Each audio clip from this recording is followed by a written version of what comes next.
વડોદરા શહેરમાં રાંધણ ગેસની અછતથી લોકો લાઇનોમાં ઊભા છે તો બીજી તરફ હોટલ અને રેસ્ટોરન્ટ ઇન્ડસ્ટ્રીઝ પણ ચિંતામાં મુકાઈ છે। ત્યારે વડોદરા શહેરની મેડિકલ કોલેજના હોસ્ટેલની કેન્ટીનની પરિસ્થિતિ પણ હવે બંધ થવાના આરે છે।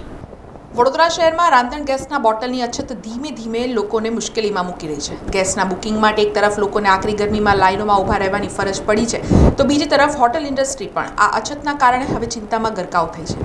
વડોદરા શહેરની સયાજી હોસ્પિટલના બરોડા મેડિકલ કોલેજની બોયઝ હોસ્ટેલના કેન્ટીનની પરિસ્થિતિ પણ કંઈક આ જ પ્રમાણે થઈ રહી છે।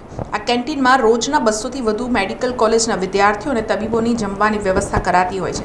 ત્યારે હવે તેઓ પાસે સ્ટોકમાં અડધો દિવસ ચાલે એટલો જ ગેસ જથ્થો છે, જેને લઈને કેન્ટીનના સંચાલક ભોલાભાઈ જાની ચિંતામાં મુકાયા છે।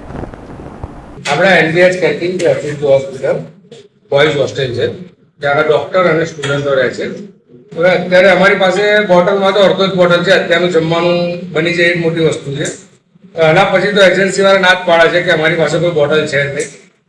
હવે શું પરિસ્થિતિ છેલ્લા તો અમારે કેન્ટીન બંધ કરવાનો વારો આવશે।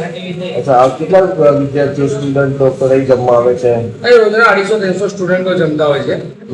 અને હવે જો કેન્ટીન બંધ કરે તો શું પરિસ્થિતિ થશે? કેન્ટીન બંધ કરે તો સ્ટુડન્ટને આમ તેમ ભટકવું પડશે, ત્યાં બહાર મળે ના મળે, બહાર શું રેસ્ટોરન્ટ ચાલુ છે કે શું છે શું નહીં।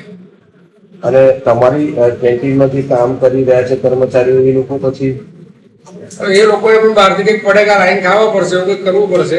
રોજગારી રીતે શું છે? પછી કેન્ટીન બંધ થઈ જાય તો એ લોકોને હવે એ તો કેન્ટીન બંધ થાય તો અમે શું કરી શકીએ? ભાઈ અમને અમારે ઘરે જ મોકલવું પડે, એમની રોજગારી બંધ થઈ જાય।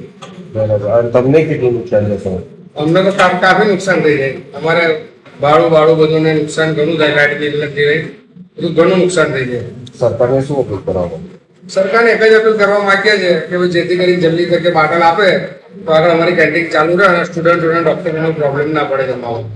સમાચારોના સતત અપડેટ માટે TNN ન્યૂઝને YouTube પર સબસ્ક્રાઇબ કરી બેલ આઇકોન પ્રેસ કરો અને અમારી સાથે જોડાયેલા રહો Facebook, Instagram અને Twitter ઉપર।